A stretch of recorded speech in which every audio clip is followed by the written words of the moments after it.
Welcome to Modern Anarchy, the podcast featuring real conversations with conscious objectors to the status quo. I'm your host, Nicole. I tried to keep her quiet, but she's screaming inside of me. I tried to keep her hiding, oh, shut up. I tried to keep her quiet, but she's a wild, wild woman.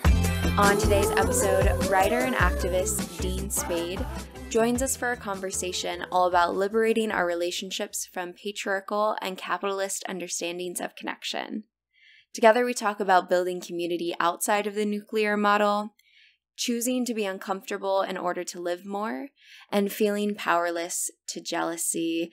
Y'all, this episode is ripe with ideas to chew on and to think about.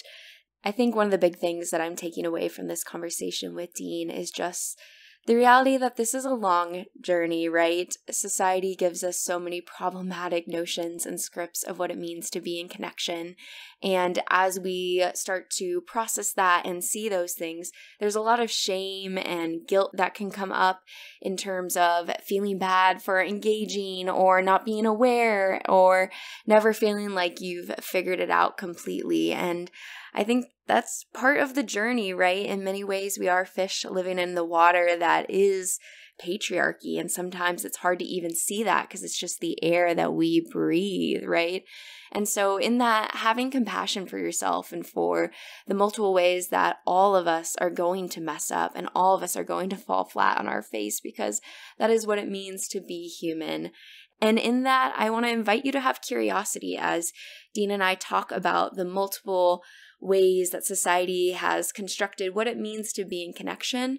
Just asking yourself, are these practices that I have been engaging? Are these practices that I want to continue to engage in? A lot of our conversation was also about the autonomy that we all have to pause and reflect and to process through the emotions that come up and maybe even recognizing the patterns that we continually fall into and having that awareness to realize we can choose something different.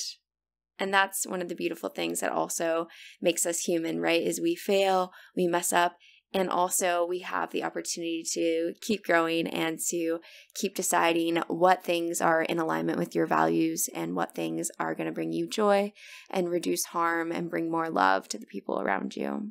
I hope you all really enjoy today's episode with Dean and find yourself chewing on some ideas for your own relationships today. Y'all, tune in.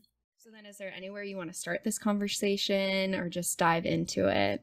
Anywhere you want to start. Okay, well then, how would you introduce yourself first before we get into all the fun, juicy conversations?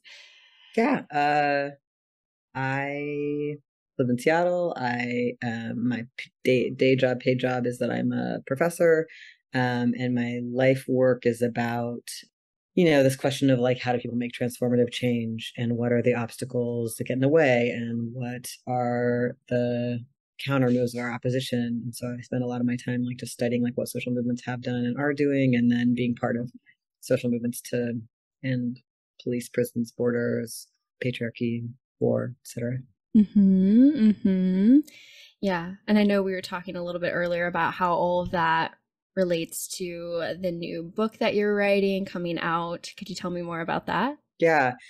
So for probably like 7 years, I've been working on what I thought was one big book that was just kind of like related to how, being in movements myself for the last 25 years, you kind of see like these patterns, like this kind of conflicts we get into again and again, the ways we sort of wreck ourselves, like the kinds of like, ranging from people overworking, people struggling with accountability between each other within organizations like breaking down because people have romantic relationships that are like, that blow up in these ways or are unethical in their dating practices with each other, like kind of the same problems over and over again. So for me, navigating that stuff on my own, like I've also spent the last 25 or 30 years like trying to work on myself, trying to live my values, trying to figure out why I do weird sideways stuff or why I end up in weird, difficult conflicts or what's gone on in my own dating life or in my own relationships with collaborators. And so I wanted to write something that was kind of like for people struggling with that stuff who also feel really alienated by like the general self-help literature, which is like, like self-help books, that whole literature is like really like capitalist, it's racist, it's heteronormative, it's, focused on monogamy. It's often like get rich and skinny in 30 days. Like that's kind of its promise. And so a lot is lost. Like a lot of the tools I've tried to use and gotten something out of, I can't actually recommend to others because they're just like so fraught.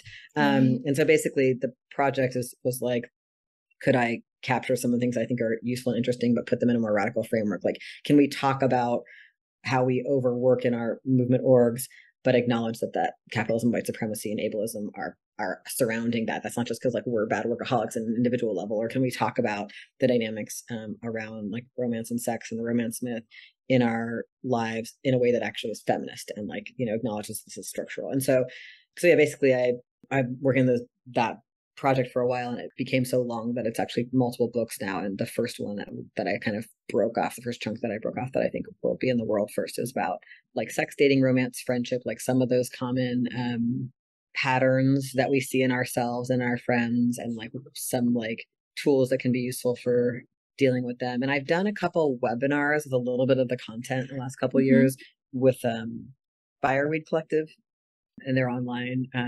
They both have like a theme around the romance with like titles around that. And one of them is about like the cycle of romance, like the way in which like we meet people, and then we like the complex things that happen that cause us to kind of idealize and project upon them that they're like going to basically meet our unmet childhood desire for love and recognition, and then the ways in which as we advance with people we tend to like tends to shift, and then we like feel a lot of like we're not aware of this, we feel a lot of like blame and criticism towards people. So it's kind of like a typical cycle of like romance followed by conflict that happens again and again in people's dating lives, and that I also think you can have that in a friendship or with an organization, and the ways in which when we're not conscious of the pattern we can really like wreak a lot of havoc on each other and on groups we're in, because it's like you're the best thing in the world, and then later on like you're the worst thing, you're my enemy. So that's just like one example of like one of the small ideas in the book, but I made that into a webinar I think around Valentine's Day last year for 2022 for Fireweed. But yeah, that project is I think relevant to your podcast themes. Yes, absolutely. Because I think part of what you were talking about was the fact that this doesn't just happen in our romantic relationships, right? We have multiple relationships in our lives, and these same patterns can play out in and across all of them, right? And what I'm hearing is like this, idealization of a partner, of a company, of any sort of entity, and not really taking in the full complexities of what it means to be human and to be connected. Yeah, I mean, I think that it's true that a lot of these patterns we can play out in any relationship, but it is also fascinating to me that a lot of people I know who are like really right on in the world are not right on in their dating and sexual practices. Like there is something interesting about how it gets us where we live, and we are particularly possibly reactive or unprincipled, like people who are like otherwise able to live their principles a little bit more. And so that's like, I think one of the questions that mobilizes the book. It's like, what is it that happens to us where we kind of like, or you're like love your friend and you're like, God, this person's so amazing, they're so amazing, the work we do together, and then wow, the way they talk to their date, or like the choices they just made about how they ended that relationship, or the ways that they are doing their flirting in this group we're all in that are really seem like not quite like good for the group dynamics or whatever. I think that there's something interesting about what sex, love, and dating gets at in our deepest like wounds that requires just to me and then one of the ways I talk about in the book is just like, this is just like if you're gonna have like a mushroom trip, like you got to be like, okay, I'm gonna take these mushrooms, I shouldn't drive the car, maybe I shouldn't cut things with sharp knives, like what Sure. we need like to put like a care, like it's kind of like we need to like do some care. Like we've been given a pretty bad set of scripts from the culture about how to do sex, love, and dating, and most of us have different kinds of damage from our family or caregiving experience that are somehow showing up. So like, what do I want to study? What kind of support system do I want to have? Like, how do I want to like rethink and relearn? And also like when I actually launch into something like, falling in love or initiating a new sexual relationship or going into like, kind of a sex haze, which a lot of us have that experience when we start like an intense new sexual or kink relationship. Like, how am I gonna like, take care of myself and like figure out like what would my sober self say would be good boundaries before I go on this bender, which is totally fun and beautiful and creative and interesting and worth doing. But like, is there anything I want to have in place? Like, hey, Dean, like, don't forget to sleep sometimes, or make sure you stay in touch with your friends and don't get isolated, or, you know, these are, I'm gonna have this curfew, or I'm gonna like kind of limit how often I see this person so it doesn't become my whole life, or like whatever, like based on what I've noticed I do that kind of goes sideways, you know, just thinking about like this stuff as actually, you know, pretty dangerous. Like the person most likely to kill you is someone you date. Like this is, it's, you know, it's heavy. And so just being like, everybody acts pretty weird in this realm. I probably do too. What am I willing to notice about that? How frank am I willing to be about that? What kind of support system do I need? Yeah, absolutely. And I love that you related it back to, you know, mushrooms and the set and setting, right? I think we forget how much of a drug love really can be, right? Like all of the tons of neurochemicals that are going through your body that do put you in a different headspace. I mean, like this is an altering of our biological, physiological chemistry. So yes. And I think it's so hard when there aren't narratives of how to do this. So you fall in love with someone and all of a sudden you're projecting out a whole life ahead of you. And what that life is going to look like is based on the models that we see in society and the media, all these pieces. And to try and construct a different world is so difficult when you don't have an example of how to do that. What sort of things do you need to do to protect that dream life that you're trying to build that's in line with your values? It's tricky.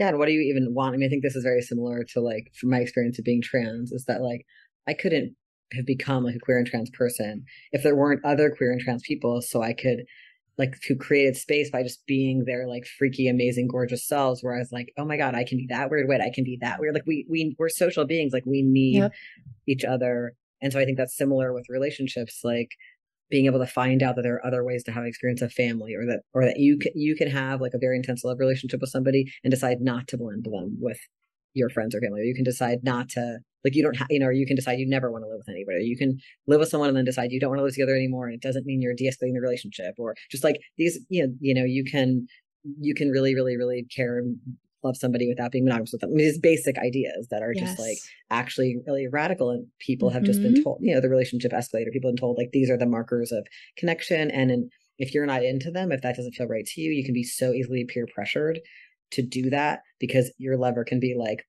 if you really love me, you do these things. Look at our entire society says so, and all of your friends agree. If you really love them, you do these things. Like we need those containers so much. You know, I live with like in this queer family structure where I have like these two like non-blood sisters, who are like a couple, and they have these two kids who are my nephews, and we planned this whole family structure together, and we all live together, me and my boyfriend and them, and that, even that, like so many people I meet are just like, oh my God, that's what I want. I want to be able to like not be a parent, but live with kids, or I want to be able to be a parent, but have there be a lot of adults. So I don't have to be, you know, overburdened in the way parenting is in like the nuclear family in our society, which even most queer people end up falling into. Like just having each other as models, like just having, I notice when people find out how we live, like that it's like a relief to them that there might even be that option, because they haven't actually met anyone who's doing it, even if they maybe kind of want it or thought of it, you know, like that's just a basic example. And I think it's even more complex when you get into like how terrified people are of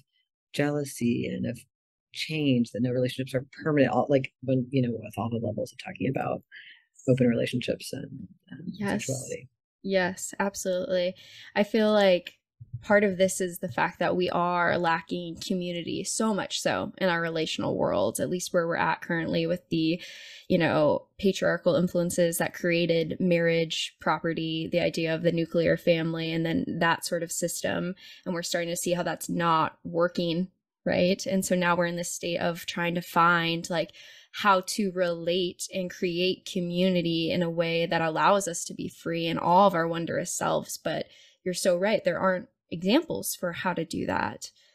I would love if you could talk to me then a little bit about like what you do and how you did that, right? If this is something that people really find to be inspiring in a model, I'd love to share that in the space. Yeah, I mean, I think some of the things that are most important for me in my own practice, like friendship is the most important thing in my life.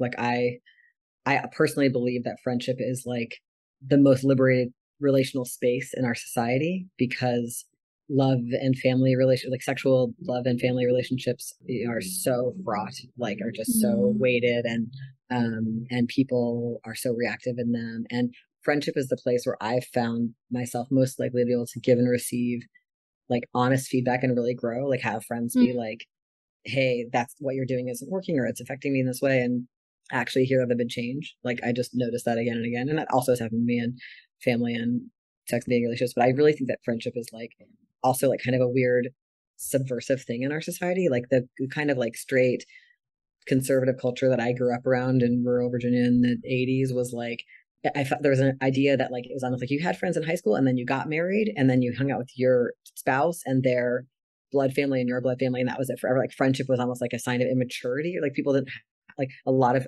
and I think in general, you know, there's lots of statistics about how isolated people are in the US and how most people have like a single confidant, and people talk about like, you know, inside a lot of people are like kind of stuck in a community that's just them and their date if they have a date, like, and that's just so unhealthy and brutal. So for me, like, you know, and that this has been a conflict in a lot of my relationships. Like I've had, you know, as I mentioned, I'm in this like queer family, which includes other people as well as people I live with. And I've always prioritized, you know, ever since, you know, we've been doing this since our 20s, you know, these kids are now teenagers, and although we didn't always live together and sometimes we had to travel to be together. And so I spent all my, you know, any vacation time I had from my job or whatever, I always was going to see these people and be in this group. And I had dates who were like, wait, I'm your boyfriend. Why aren't you spending all your vacation time with me? And I'm like, because this is what I do. Like, this is my priority. And just, you know, having even that conflict around like, yeah, boyfriend isn't more important to me than I have many commitments. And like, maybe if certain boyfriends would be invited to be part of that as well. But like, that's not like, you know, just the assumption that like your date will be your number one and only, and you need to prove all the time that they're more important by ditching your friends or whatever, as if friend is like a lesser thing, which for me it's been like central also because I, you know, haven't had a lot of blood family and was a foster kid and all these things. Like friendship has like literally been my lifeline. So I think that's one big part of my practice. One thing I'll say about like my open relationship practice that I think has been a really useful learning is like, in general, I've been like not into like rules. Like I've noticed how people use like a lot of rules to control each other and to criticize each other. Like, you know, to be like rules can be a space in which inevitably people do some small violation, and then it's like a chance for me to take out all of my jealousy and control issues by being like, you were 1 minute late. You know what I mean? Like the way that I practice is not rules centered, although like there's a couple like guidelines or things that I like that are on deck with me with some people or whatever that we prefer. And I think one thing that has been a really beautiful practice for me has just been like, the point of these guidelines is not that they're rules. So like, yeah, it's okay if you mess it up. It's okay if you mess it up, it means that either it doesn't work for you or like, oh, something went on. Like it's never about anyone getting in trouble. I'll give an example, which is that like I told my boyfriend I was going to go I was having a phone call with another lover and I was going to come back and be like, meet him in bed by 11:30. And then I stayed on the phone until midnight. And he was like, oh, that was kind of a bummer. And I was like, yeah, that was a bummer. Like, I don't need to do that. And I absolutely don't need to do that. But there was like, there's no, like, it wasn't like a vehicle for him to like feel everything that's hard about that he might ever feel about being in an open relationship. You know what I mean? It's just like, or like, it's like we both, or there was a time in which there was something around one of our guidelines that was like a little, like he did something that was like a little unclear around it. And it felt so good to me, like, oh yeah, that's great. I don't care. Like just, it's actually the pleasure is in, you know, the frame I like to use is like a contest of generosity. Like the pleasure is in like accepting, allowing, being like, do I need to be injured by this? And if I do feel, if I'm struggling with jealousy or if I'm struggling to say like, oh, I wish I had some more time with you or something like that, like let me take that directly instead of taking that out sideways. I just think this is big just because I just notice a lot of people in open relationships like racking up resentments and stories, and like it's, you know, we do need to figure out how to be trustworthy to each other. That is a real thing. Trustworthiness is like a skill. We need that in all areas of our lives. So figuring out like, hey, am I downplaying stuff? Am I misleading anyone? Am I, you know, people do that stuff, and like I've been a person who's done that in my life. Like being able to figure out, wait, when am I downplaying? What am I downplaying because I feel shame? what's going on with that shame? Do I need to talk to a friend about that shame? Do I need to talk to my lover about that shame? Like figuring out why I'm downplaying or why I'm doing anything deceptive. These are very important things. So we need to become trustworthy. But we also like, and if we really think the other person is trustworthy, we got to like work that out. Maybe we shouldn't be doing this with them, or maybe we need a different set of boundaries to protect us from what about that feels unsafe. But like the other piece is being like trusting and generous. Like actually, if I really believe in my own sexual freedom and the other person's, and I believe that they're on a path in their own like sexual expression and healing that is separate from mine and that is like beautiful and gets to develop, like I need to not like live in judgment and like not be looking for ways to get them in trouble. I just noticed this a lot. And I think that in other times in my life, I struggled with like expressing my jealousy by kind of like feeling like I wanted to find a way someone else had done something wrong.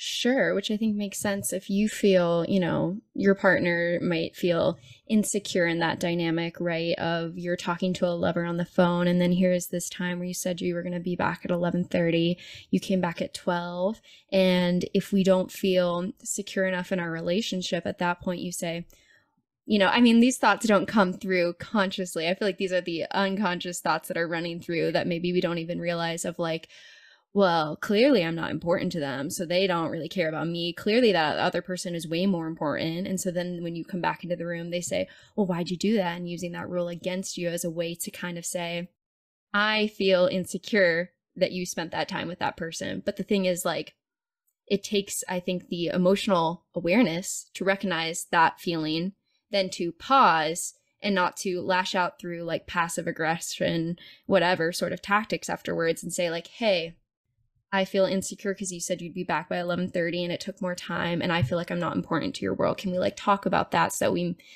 come together to feel more secure in that? And I think like if you don't have those processes and that awareness, then it is going to come back in that way, because inherently the dynamics can feel insecure in some ways when you start adding more people. Like that is a reality, like when you start to share to like feel secure, and that takes like an extra level of communication, vulnerability about how you're feeling in so many pieces. So I think it's a lot of work. I feel like anyone who doesn't think that open relationships are a lot of work are misunderstanding what it means to truly really relate and be vulnerable with other people.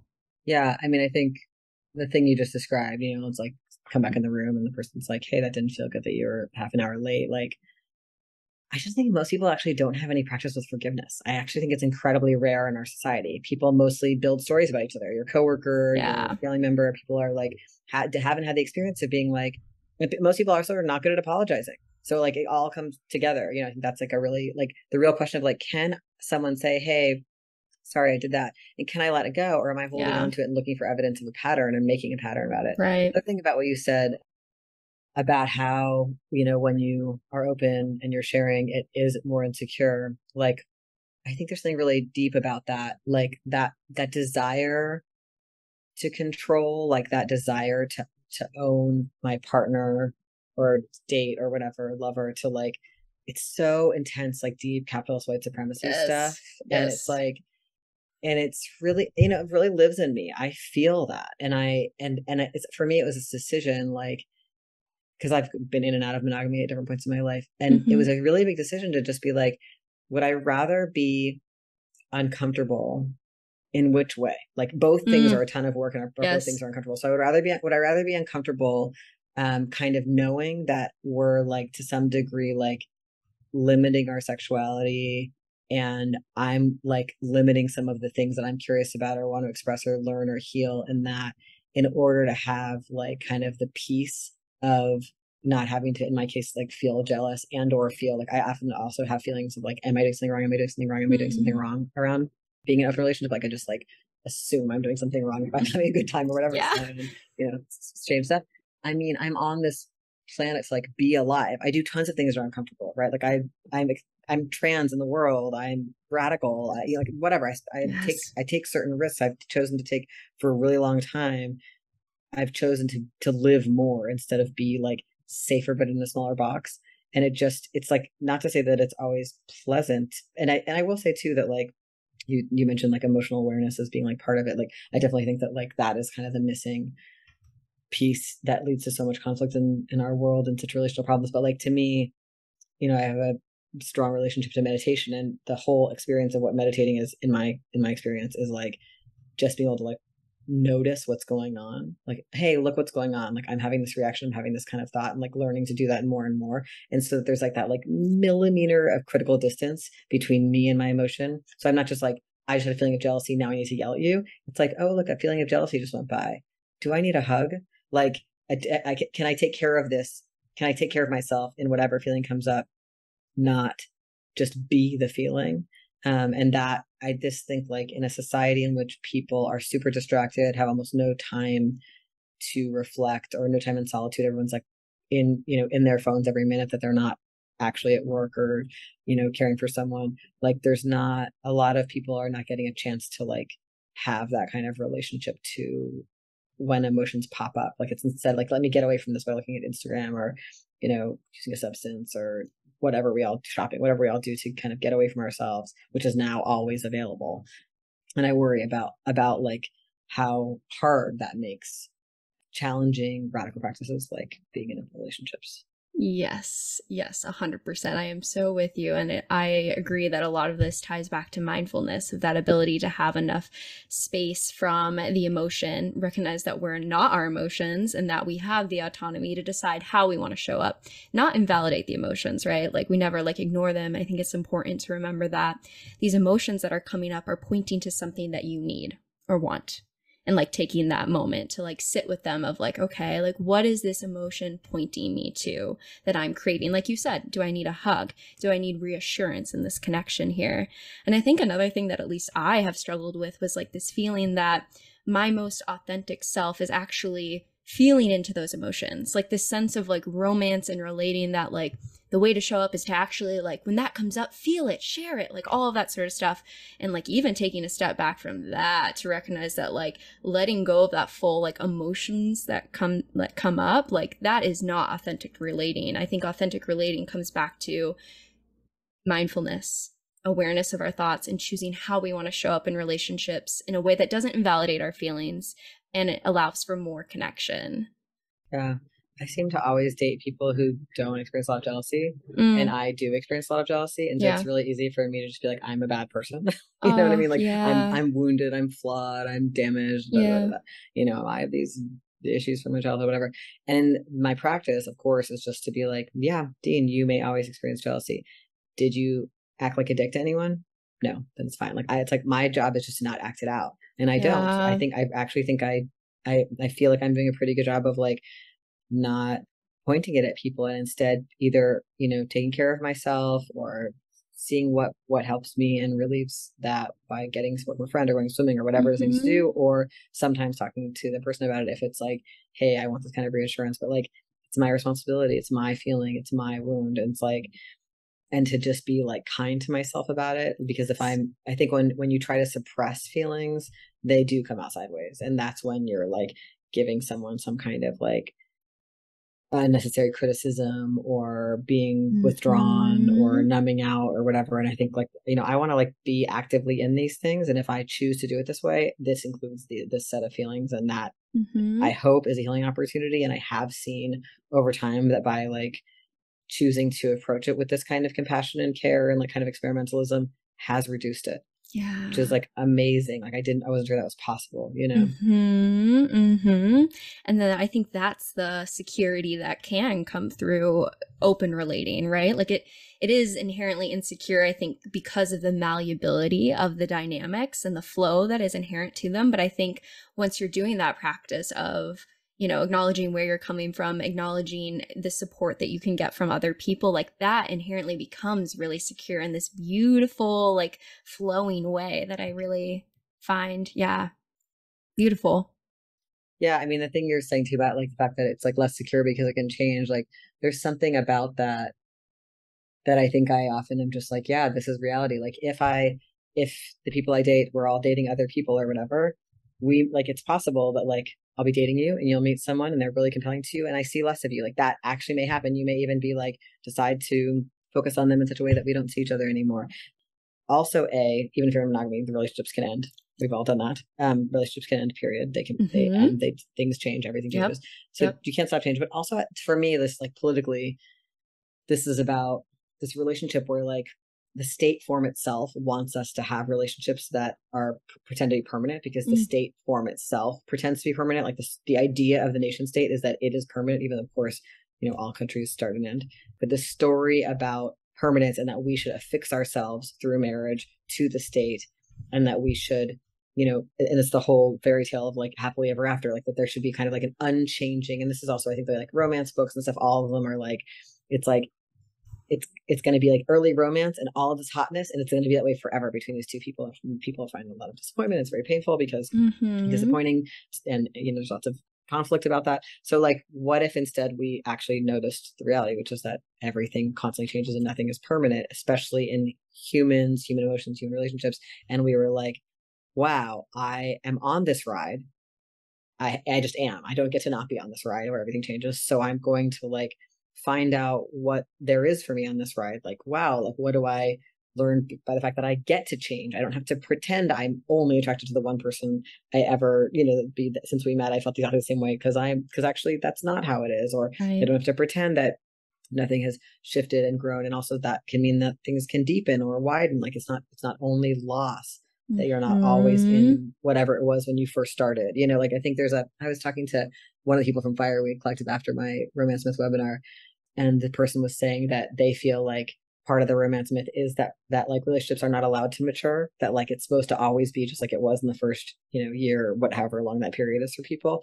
Right. And that's so interesting. You know what I mean? That it's kind of like a stunted development, when of course, and I think part of what's in like my book that I'm finishing now, a lot of it too is like, okay, how can I act responsibly given what an intense drug that early period is? Like, how can we also be recognizing the different phases and different qualities, and that we may need to notice where unethical behavior might be likely to emerge, at times in some of those phases, like how people treat, or if people go into resentment and then they're unethical towards their date, or they go into contempt, or, whatever. But also certainly in the period of like falling in love, many people, ditch their friends and don't show up to their activist obligations, and, do somewhere, or like if they're in a relationship, like are really unethical to their other dates and fly and whatever, lots of things. Yeah, absolutely. Like that new relationship energy and how that changes the dynamics. And I think it becomes so important to think about all of that, because when you are in a web of multiple relationships, that changes and affects other people. So it's not like you're just affecting yourself. At that point, you're causing harm, neglect maybe to the other relationships in your world. So there's these other layers you have to be considering when you're making these decisions to take on a new relationship. So suddenly it becomes very interconnected.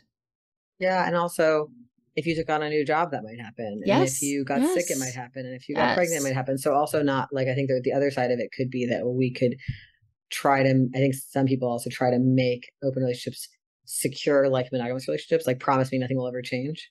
And it's just, the real question is, why are we all so afraid of change? And what would I have to do to be able to sustain the reality that my desires and time and capacities will change, as will my dates? And like, that's in the same way of recognizing like we're all going to die, or we're all going to age, or we're all going to get sick in different ways, and, be whatever, like just things change. And, like that is really painful for people. And I think that like you could be in monogamy, or you could be doing something else and still be trying to force things not to change. Yes, 100%. Yes, I love you're preaching like all my ideas. I always relate it back to that of like, yes, death is coming. Like the fact that we're so uncomfortable with that reality that things are going to change, I think it does parallel in all these other ways as well, of like, yes, this general unease with change. And so I feel like the answer, if there is an answer to that, right, is like, how can we learn to feel secure within ourselves? And I don't mean in some sort of like individualistic, go off into, your own little recluse world, but like, how can we gain some sort of stability, trust in ourselves to navigate the relational fluxes that occur. And especially what you said, yes, of like monogamous people, the same thing happens. You have a new job, maybe you take on a new hobby, maybe you get a niece, maybe you get all these other pieces. I think people forget that like these are relationships that you have time and energy that you devote to, right? Like even this podcast that I make is a relationship. I spend time creating, devoting to it, and it takes away from my other relationships, right? And so like, yes, change is inevitable in all of that. And at the same time, how can we find the security within ourself and our interconnectedness to be able to like ride those waves of change? To me, that a lot of that is like, oh, when things change, or when I believe they might change, or when I'm fearing they change, what's coming up? Like just being really aware, like, oh, I'm being activated about the death of my mother when I was 14. I'm being, just whatever, just it's usually that for me. Not like right, everybody's got a thing, right? Like getting people, you're activated by your parents' divorce, you're activated by your migration experience, right? Whatever, like the things, other moments of loss and change that were bumpy, or stories you heard about loss and change from your family or from the culture, or stories about non-desirability that you think that loss and change mean, whatever. And just being like, look, there's that, and then how can I simultaneously reconnect to my actual principled belief that I want the people I know to pursue what they need to pursue and to be well and be like on their own like healing and growth paths. So that means that if my lover needs to go away to move to another town, or if they need to have a baby with somebody, I'm really not going to see them anymore. Or if they need to, fall in love with somebody new, like, which doesn't, and then also to have room for loss, like doesn't mean like that feels like nothing, but also can I feel how that makes me sad or that's hard, and also not make anybody the bad guy or like be horrible to anybody. I mean, just ultimately, for me, this like the baseline is like, can we all try not to harm each other? And I think sometimes people think that when someone rejects them, that's harm, but actually people are allowed to say no to us. People are allowed to say, I don't want that. I don't want that anymore. I don't want like that. And like, I think that there's like a real confusion in our culture between like, everyone has to do what I want and I was harmed, and like, I think that is that comes up, I think, a lot relationally, where it's like, is it okay to hate somebody because they broke up with me or rejected me? Or if they did it imperfectly, it's like, well, yeah, they're going to do it imperfectly. And usually if someone breaks up with you or rejects you, you feel like they didn't do it right, because there's no way that it could have not hurt. So like, how do we be a little, I don't know, build some self-awareness around that, and then be like, okay, what do I need? The kind of security you're talking about having inside ourselves. Like, to me, that's usually it's social. It's like, how do I have like enough of a support system, enough connection to friends, a set of activities that I know make me relax when I'm having a hard time. I think for a lot of us, it helps to like go to some kind of therapy or have some kind of practice where we get some deep reflection on our reactivity. Yeah. Like that's, to me, that's what security means, is like, not that I'm not going to feel the constant roller coaster of things that we all feel, but instead that I'm going to like have people to turn to, have stuff I know to do, and have like some sense like, oh yep, I'm on the roller coaster right now. It hurts, but I don't need to like take anyone down because of it, or like I don't have to decide I'm bad or they're bad. But I can like, right now I feel like I'm bad, or right now I feel like they're bad. But that's different than I have to make them bad, punish them, or make me bad and punish myself.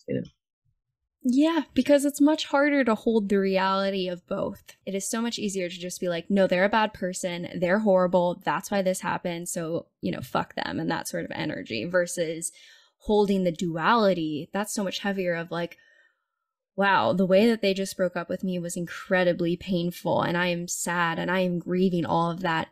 And that person did the best that they could. And having that sort of space of like, whatever that was, that's how they showed up, and not taking it personally, because we also have to remember that everyone's going on their own journey, doing the best that they can. And so, yeah, how can you hold that duality? I think that is an active practice, because at least from my experience, you have that frustration, and it's hard to like hold that space, take a step back and like reflect and be like, no, like this does hurt me. That's a valid emotion. I wish they would have done better, but I also see where they're at. Yeah. And like, it's, and like being like, I can be angry. Yes. Like absolutely. anger is great. It's like all the feelings are okay, but it's like, do I need to do anything? Do I need to try to get everyone in our circle to hate them? No. Do I need to try to get them banned from this or that space? Like just trying to be like, I think that idea, that fundamental abolitionist principle that no one is disposable, like just trying to like, I can be really mad at them. I cannot want to talk to them. It's great. You can have boundaries where you don't want to talk to people, I Yep. need space, whatever, but like, Yep. do I need to take them down? Because doing so would feel better. I'd get support from my community that would look at them in the same way, and I'd feel validated in my experience of pain that I'm struggling to validate on my own. Although most people, I would say, do not feel better when they go on campaigns against others. You're never satisfied once you start trying, because somebody still likes them. So, like it's deeply unsatisfying to campaign against someone. Like everyone I know who has done that for various reasons has ended up feeling more isolated, because when some people won't participate, you feel super rejected, and then you feel like, oh my god, like they don't believe me because they didn't, like it's just awful. Yes. Like I see it a lot, just like in social movement work. It's like, we were in a group together, we were best friends or dates, and then you and I, like, we had a bad ending, and now I'm trying to get everyone to think I've got a story about how you did this because you're whatever, and then I'm trying to get everyone to hate you and exclude you from things. Like I think that desire to campaign is, I really have compassion for it and understand it. It's like a thing that makes sense in a culture in which people are isolated and don't feel seen and heard and don't feel entitled to their feelings, and so they need to like try to find, like you were saying, validation for them.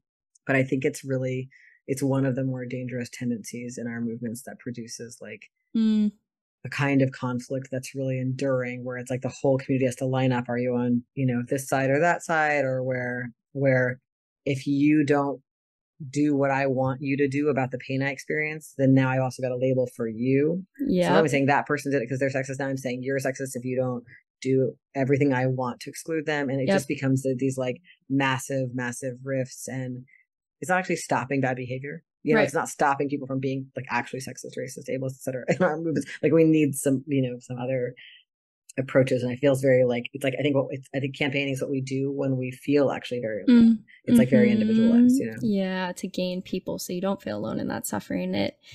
What's coming up for support people more so they don't feel so alone, Yeah, and what's coming up for me is like this idea of patriarchal othering, right? That is the othering. Like I am pushing that person out, and if you align with that person, you are a part of the other that is bad, so that I can feel power over here and ostracize the other. And I mean, we see that through multiple ways that the patriarchy comes through to other various minority people and put them in this other camp that is ignoring the connection of our humanity and the need for that other person to have community as well, and to grow and develop as well, and have support. Yeah, I mean, I think it's living in a prison-based society. It's like the idea that we get from childhood is like that there are good guys and bad guys. Yes. We all want to be good guys.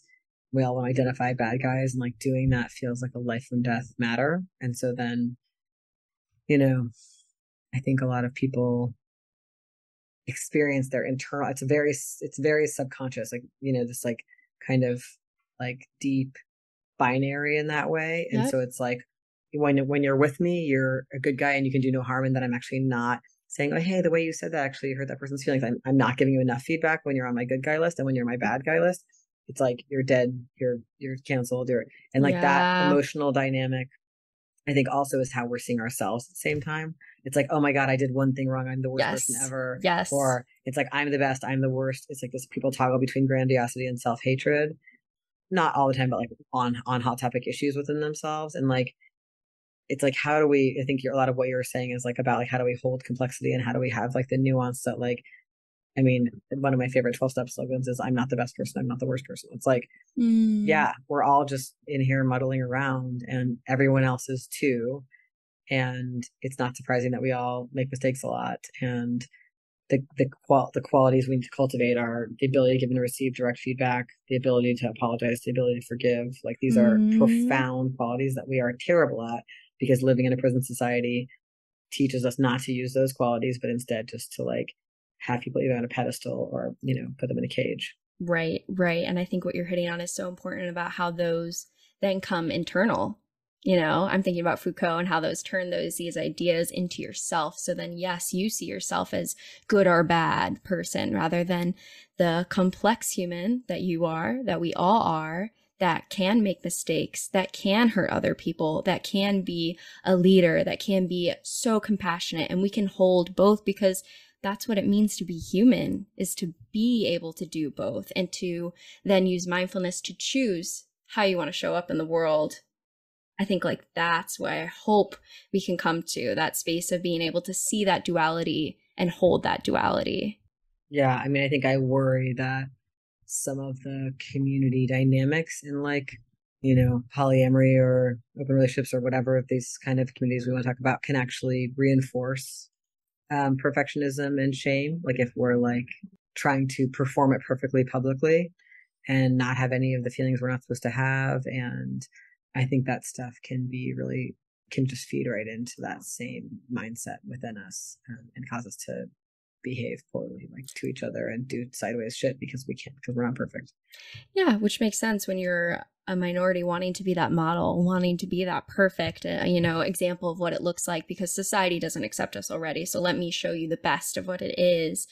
And like, I feel like some of the ways that I've seen that is like the non-monogamy poly community, like talking poorly about monogamous individuals who choose that, and who then come and say like, well, if you have jealousy, you need to check yourself, right? Like this, like pushback on this sense that something's wrong with you if you're jealous.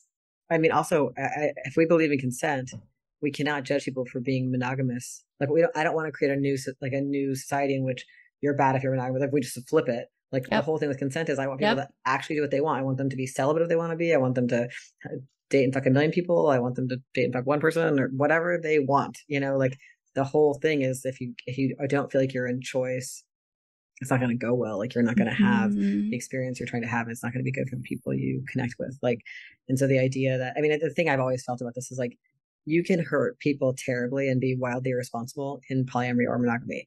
You can have deep, meaningful, connective experiences in polyamory. I mean, like, it's like, there's neither of these. It's true that monogamy is tied to a set of private property-based social relations that we want to dismantle. It's true, like the monogamy requirement is, and the monogamy norm is, but the problem there is norms, not the behavior of monogamy, right? And so, like in our society, like choosing not to be monogamous is countercultural and can feel like liberation to people in particular ways because it's like not on the menu of what's society accepted. And being monogamous can be pushed and normed, but the problem there is all the pressure and non-consent. Not like inherently choosing to have one date is not, there's nothing good or bad about it. It's just like are people getting to find choice in it? And so the thing where we shame people for, in any subcultural context, like, I've been when I was like really young, queer scenes, we really shamed people for not, like, it was like you were supposed to be like all the way gay or all the way lesbian, and like it was terrible that it was like this, whatever. You can find ways to just like limit people's to enforce norms even inside our subcultural spaces, and that is not freedom. Right. The norm, I do think that it's cool that in our subcultural spaces we ask people to question, like, wow, why do I desire what I desire? Why do I think that I'll only be happy when I'm married and have 2.5 children and own property? Like, I love that our subcultural spaces are places where we question our desires, and where we're like, desire is not, desire comes often from cultural scripts and mythologies, and we're going to like see if we could desire otherwise. And we're going to question whether that's like questioning fat phobia and our desire, or questioning the desire for monogamy, or the assumption that monogamy will make us safe and satisfied. All of that is wonderful. But that's different than criticizing people in a way that's like designed to shame them.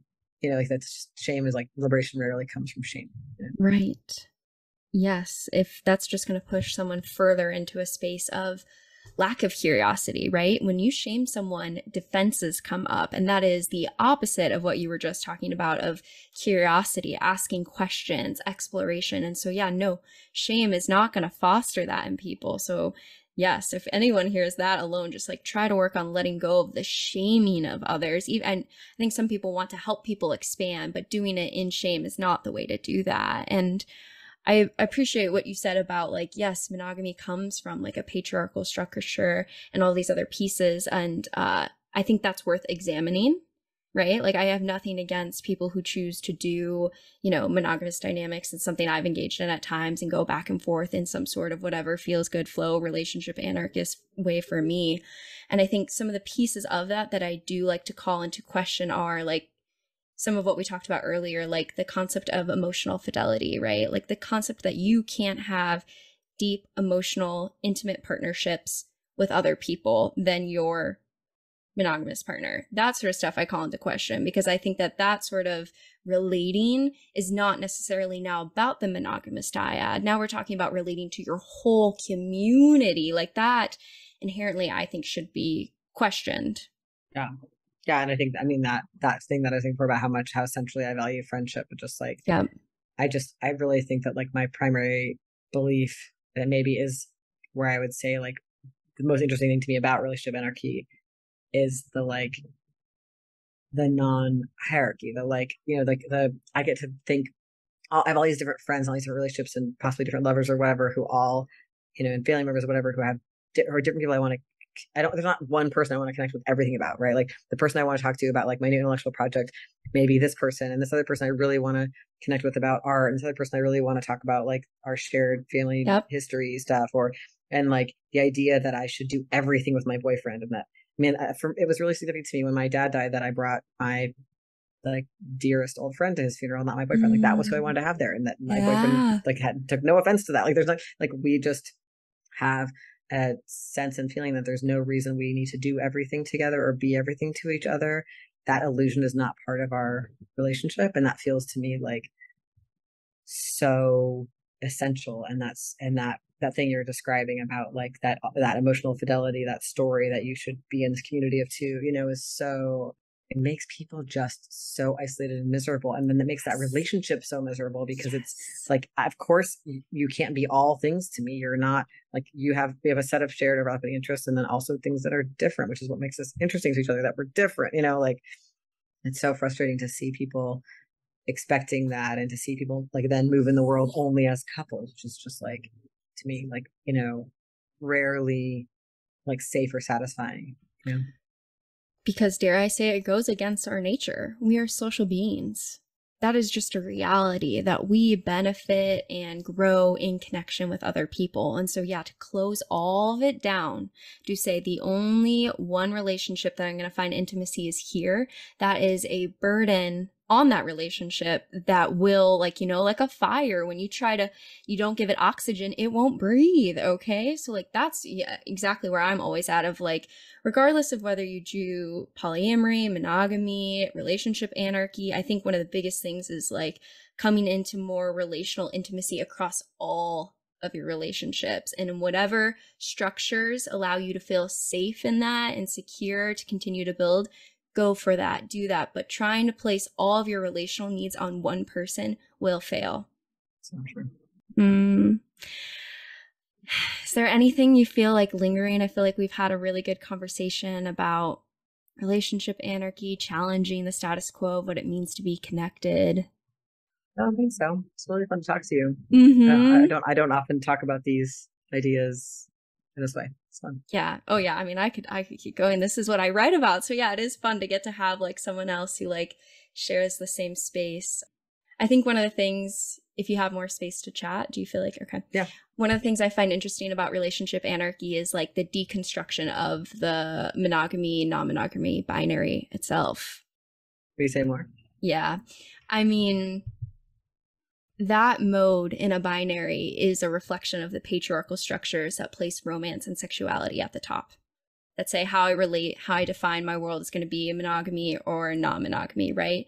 And when you take away the hierarchy, like that sort of lens doesn't even make sense anymore, because then we're all non-monogamous to a degree, right? Because then we're all poly at that point, because I have multiple relationships.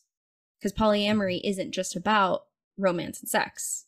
That is a mononormative patriarchal understanding of placing sex and romance at the top. Once we take that away, it's a whole different world. What you're saying is making me remember something in that book, Polysecure, which I kind of read quite a while ago now, so I don't remember, but I feel like the author had like a chart that was like about kind of like how emotionally exclusive and how sexually exclusive your relationship is. Mm-hmm. And it was really cool to talk to some different friends about it and talk about like who that a lot of people we are friends with, even if they're in sexually exclusive relationships, are in really emotionally not exclusive relationships, like have really deep friendships, or do, you know, have sleepovers with friends, or go on camping trips with friends, do things without their date, basically. And how just talking to people about like how health giving that felt like it is, or how well-being enhancing that is for a lot of people I know, Mm-hmm. that feels different than the kind of like, you only ever see me in the world with my date, and you only get to interact with me with my date. And, you know, I've known people who had almost like an agreement in their relationship that they weren't allowed to talk to anybody about their relationship, like their other friends. Like that to me can really like border on getting into like domestic violence dynamics, because it's like, if I'm not ever allowed to tell any of our friends if things are hard between us, then hi, we're relationships are hard. They just are, you know, like this kind of like extreme loyalty that is isolating. Like, you know, that's, I think, the worst case scenario of that kind of emotionally exclusive relating. Mm-hmm. Absolutely. Yeah, it can, yeah, it isolates you. Again, exactly what we were talking about before. And then, yeah, you have no one to bounce that off, no one else to connect to. And I think that's why, at least the ideas for me of relationship anarchy are applicable to both, right? At least from what I've done some research, and there's no academic research on relationship anarchy. There's one paper from a queer feminist in Spain that talks about the political nature of it, but beyond that, there's nothing. So a lot of this is also just like, you know, blogs, other sorts of pieces that are out there. And one of the blogs that I was reading was talking about how, like, yeah, if we understand the monogamy, non-monogamy, like relationship anarchy is like this third point that is kind of like outside of that binary. And in that way, I feel like the aspects of relationship anarchy, the values, are applicable to all relationships. So you could be monogamous and a relationship anarchist, and that's within the bounds, as long as you're working to do exactly what you're saying, right? Of like removing the focus, the isolation to one romantic sexual partner being your whole thing, and opening up your relational world to more people. I mean, I think, you know, I think a lot of the skills we talk about in thinking about polyamory and non-monogamy are so applicable elsewhere. Like, you know, people who are like, I have a best friend and she can't invite anyone else if she doesn't invite me. And others of us are like, oh yeah, I've got multiple best friends, and sometimes they have a dinner party and I'm not invited. And like, it's like, that's legit. Or like, you know, if you're going to be part of this organization, you need to be loyal to us. You need to kind of feel like, you know, negative towards other organizations that do the same thing. And it's like that, these kinds of, you know, it's just scary. It feels just like scarcity capitalism, internalized stuff. Like, it's so heartbreaking. And most of us have it somewhere. Like, most of us have that kind of scarcity or jealousy mentality occur somewhere in our lives. We see somebody else, you know, doing well at something we wish we were good at, or we miss an opportunity and see other people getting to have it, or whatever, you know, see somebody else thriving in some way, you know. And it's just like, can we be like, that's okay. It's okay to feel that like, how could I live in this culture and not feel that? Especially because most of us have not gotten all the love and care and attention that we needed, because we live in a culture that, you know, forces everybody to spend all their time like terrible jobs and not, you know, caring for each other. But can we have compassion for that and not be like, I'm going to now act that out by like, you know, giving you the silent treatment because you invited someone else, not me, or whatever it is. You know, like that, just like this kind of, I mean, I think this is what all countercultural stuff is. Like, can I live in this society and not be of it? Can I live a different way? Can I try to change like my reactions to things? Maybe I can't change my feeling, but can I change my actions, even if I can't change my feeling, even if I have some of those attitudes floating around in me, or some of those like autopilot kind of moves floating around in me? Can I still choose behavior that's based on my principles? And I think one of the things that's wild to me is that people think they can in a lot of other areas. They're like, yes, I can work to try to unlearn my racism or my fat phobia or my ableism. I can work on that my whole life. And yes, those thoughts might still come through my head, or those feelings, and I can keep, but a lot of people don't feel like that about jealousy. Like, so many people I know who are so empowered about feeling like they can unlearn are just like, I could never open my relationship because I would feel jealous. And I'm just like, as somebody who feels really jealous, it's just like a lot of other like hard feelings I sometimes have. Like, I'm just like, yeah, there goes a hard feeling. Like, sometimes I feel like, you know, really frustrated in movement spaces. Sometimes I feel hopeless about how we could possibly ever have any liberation in the world we're living. There's a lot of really hard feelings out there, and yet I endure, you know. And it's just like, and yet I still try to do things I believe in. And I'm sad a lot that I think people feel so powerless, specifically about jealousy, and let it be. I think that the story in our culture is that jealousy is intolerable. And when I experience jealousy, I find that what jealousy is telling me is, I am intolerable. You must get out of a situation that makes you feel this way. And then I like to say, oh, there goes jealousy telling me it's intolerable. When I'm not feeling it, I won't feel that way. I'll be like, oh, it's so worth it to me to have these other things I get to have, because I'm trying to live this way.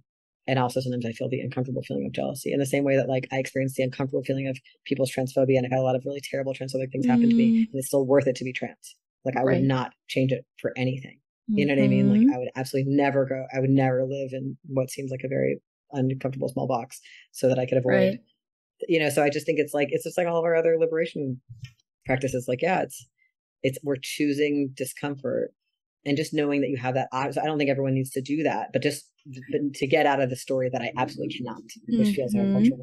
cultural. Yes, and I love the example you had referenced of, you have a best friend that also has other friends and doesn't invite you to the party. You don't sit back and then say, well, now I can no longer have friends. You know what? Because I have jealousy and I wasn't invited. And so, you know what? To protect against that, I'm just never going to have friends again. And we don't do that.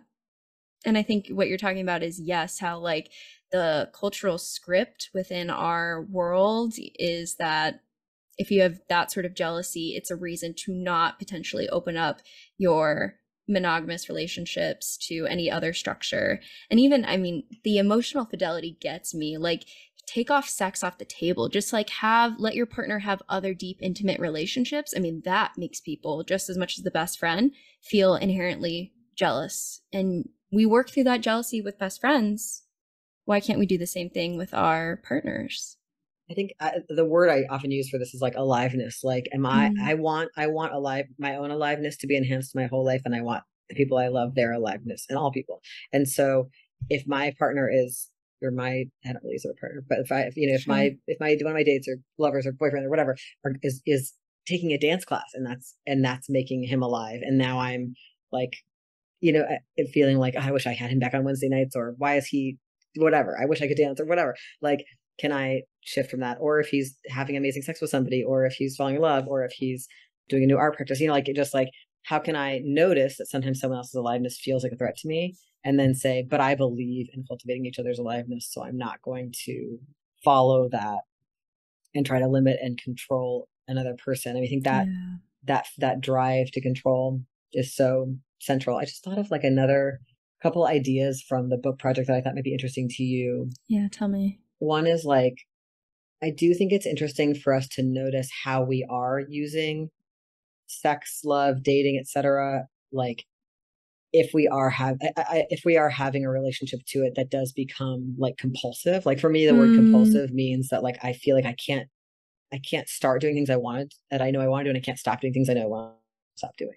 So like that compulsive could mean, that word's kind of like pathologizing, but just some kind of whatever word would mean for somebody else, where it's like basically like, I really know I should, not eat a whole chocolate bar before bed, but I keep doing it like that. Or I really know I should, do my homework on the weekend, and so that I'm not, up all night on Monday, but then I can't do, you know what I mean? Like that, whatever that feeling is where I can't stop or can't start doing something in it. And what's really going on is some kind of self-sabotage or something weird's in there. It's like a lot of people I know, and this happened at many points in my life, struggled with that around sex and love and dating. Like either like, I can't say no to people if they're offering me attention. And so I'm ending up in situations where that I don't want to be in, or where I'm not really attracted to this person, but I'm having sex with them, or where or I can't stop escalating. Like I want the thrill of escalation. So even though this situation isn't ideal for me, I'm still keep on ramping it up. Or I can't stop lying, or I can't stop downplaying. Or for a lot of people, like I can't start, like I can't initiate, or I already think of all the reasons that this person isn't good enough. Or a lot of people I think distance themselves from their sexuality, or feel so unsafe in it that they prevent it. It needs to be perfect, or I can't have it. Or a lot of people I know like can't stop looking at the apps, or can't like, just how can we both be really, really sex and dating and love and all that stuff and kink positive, and acknowledge that some of us play that stuff out with this. And so one of the things I think is really complicated that I'm trying to address in the book is like, can I notice when stuff is coming out of that kind of deep autopilot place? Like I'm trying to get my sense of self through an app, or I'm trying to, or through social media, or am I trying to like, or I'm desiring attention so badly that I'm doing things that aren't really great for me to get it, or whatever. And then actually investigate what's underneath that. What is, for a lot of us might be childhood stuff. It might be previous sexual trauma or other kinds of trauma. It might, and can I find places, is there any way to cultivate practices where I can feel sense of satisfaction there, or where I can notice when I am receiving attention and care, and then, or like get it in multiple places, not so like also learn to be like, I can get the cuddles from my friends, or I can get, I can whatever, share mealtime or whatever the things are that I'm seeking. Cause it's kind of like sometimes there's like barking up the wrong tree. Like people are trying to get everything from a date. That's back to the romance myth, like we were talking about. Like I'm trying to get all my needs met and all my feelings of satisfaction and care and love and being seen and feeling sexy from other people. Already that's problematic. And then especially if I'm trying to do it only through sex and dating, when it might be good to get some of that from some other sources. Like it can be really fun to be like, my friends think I'm sexy, or like my friends think I'm cute, or my friends take care of me when I'm sick. I don't need a date for that. Or a friend will go with me to a family event that I need in company for, so just try, like, I think I just wanted to like name that. Like, I think sometimes when we're in our like totally pro sex conversations, we miss that we also use sex to wreck ourselves. Like we use substances and, like denying ourselves sleep and whatever.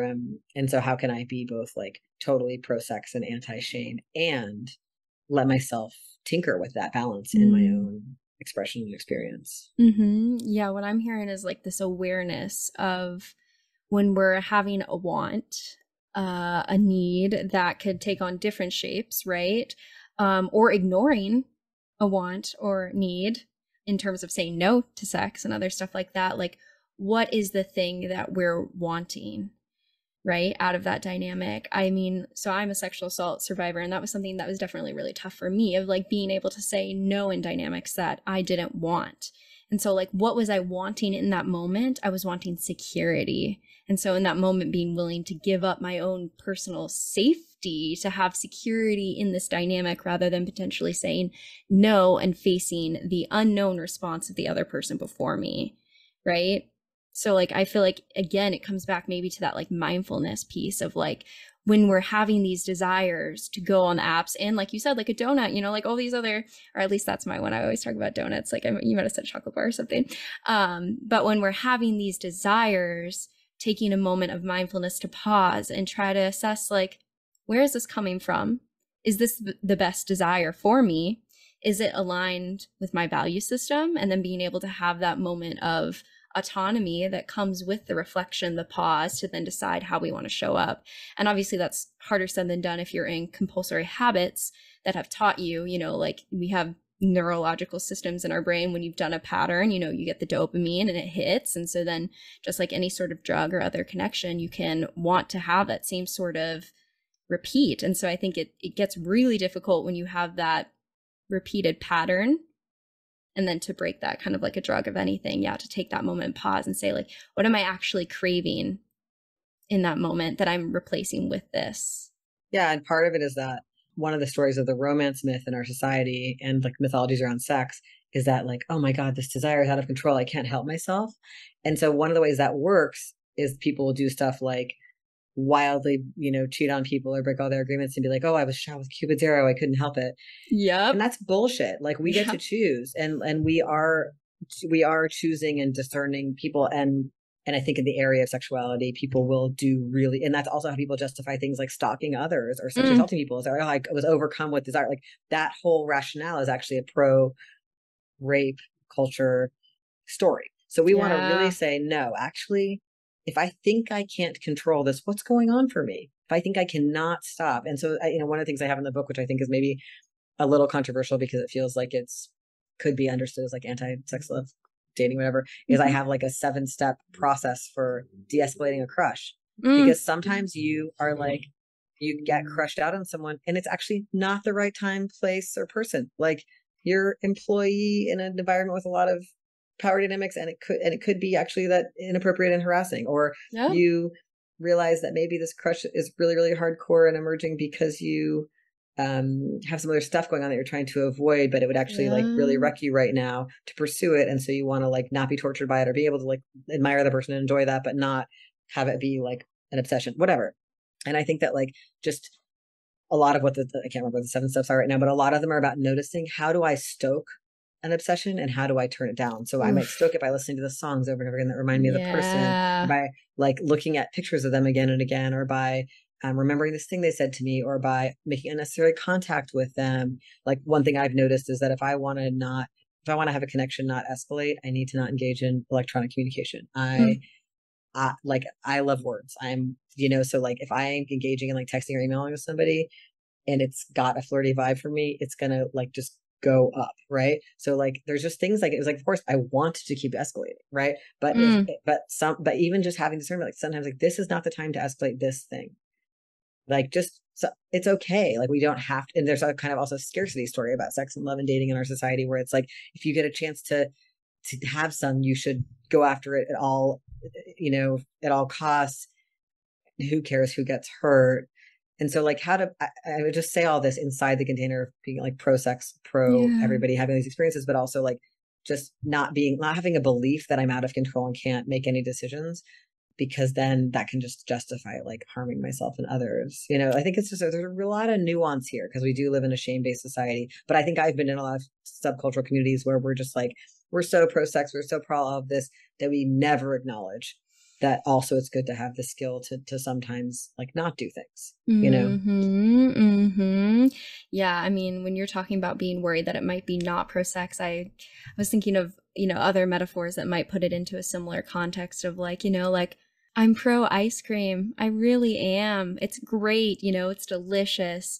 At the same time, there's a point at which you've had enough where maybe you shouldn't keep going. Maybe you shouldn't open up another pint. Maybe you shouldn't go, like working to de-escalate the pleasure that you can receive from that into a context that makes, sense to whatever you're doing. Maybe you shouldn't eat ice cream every single day for your only meal. Like that's not necessarily as nutritious. I'm still pro ice cream. It's just like we do need to recognize that we do have control and not negate that autonomy, because yeah, you're right. When you start to negate that autonomy, it is a excuse at times, or people can use it as an excuse to then do unhealthy, toxic, whatever sort of behaviors through that lens of like, oh, I couldn't control myself. The ice cream was so good. I just couldn't stop.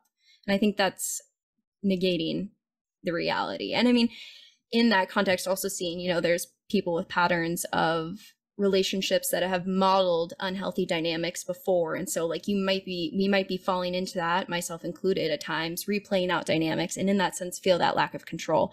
But always, I mean, that's the work, right? Like that is the work of figuring out yourself, of knowing how to have autonomy and self-control. At least that's been my journey, right? Of like, I'm always attracted to the avoidant attachment style. Like it's not good for me, like how do I use my autonomy, trust myself, and go in a different direction? And I think that's all pro sex. I think talking about the risks, informed consent, right? Like that is how we get consent. We don't negate the risks that are real. We talk about the risk and let people make that decision with that.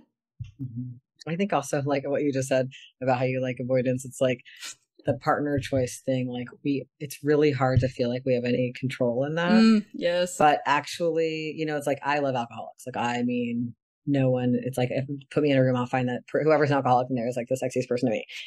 So turns out I need to find alcoholics who have become sober. Yeah. Because it's like, they still have that quality, they still give off that quality, but they've, or if I love people who are unavailable, or if I love people who are whatever, you can find people who are going to they're still going to give off the external shaping. Like I love people who are aloof, but I want people who are aloof who actually have emotional awareness and can talk about their feelings.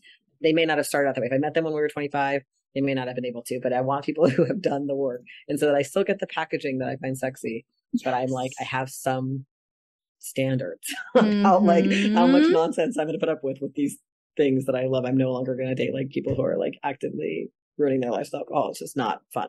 So, and it bleeds over into my life. So I think just like finding that we can also become discerning about the fact that we have those drives. And that's different than being like, I'm totally out of control and Cupid's arrow struck. But instead like, oh, I mean, I had a friend recently who started a relationship with someone, and it was like, it seemed like there was all this potential, and and realized that the person like just didn't have a set of emotional skills that they needed, and got out of it. And I was like, wow, I'm really impressed, because most of us just don't get out of it when it's going to be a painful, bad match. It's like, if you know you need something, basically, am I going to be accountable to myself? I've learned this again and again, and yet here I am again, and I'm dating somebody who's who's doing this thing that I've again and again said to myself and my friends, hey, that always ends up being hurtful.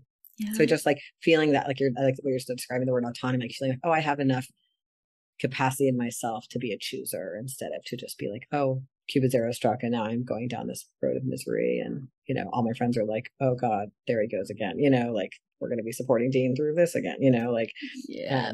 you know, which I'm sure they would be lovely about, but you know what I mean? Everyone's so frustrated when we all just do the same things over and over again. A lot of the book I'm working on is just about like identifying the patterns, you know, and being like, is there a way to have choice? You know? I'm looking at the time and realizing I should go. It's so good to talk to you. I know, it has been so lovely just to bounce off ideas and co-collaborate together. I do have one question I ask everyone on the podcast to close, and that is, what is one thing that you wish other people knew was more normal? I think shame. Shame tells you you're the only one who's like this. You're worse than other people. If people find out this, they'll leave you. And everyone's feeling shame about something. And some people it's on the surface, and some people it's hidden behind a mirage of grandiosity. But like, and shame tells us to hide. It tells us don't mention this to anyone. And I found it very useful when I'm having shame to try to clear it up by checking it out with somebody I trust, being like, I'm feeling shame about this.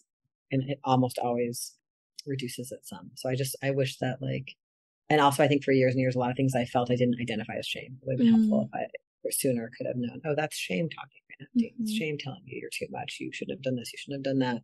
You have to hide this. You have to hide that, you know?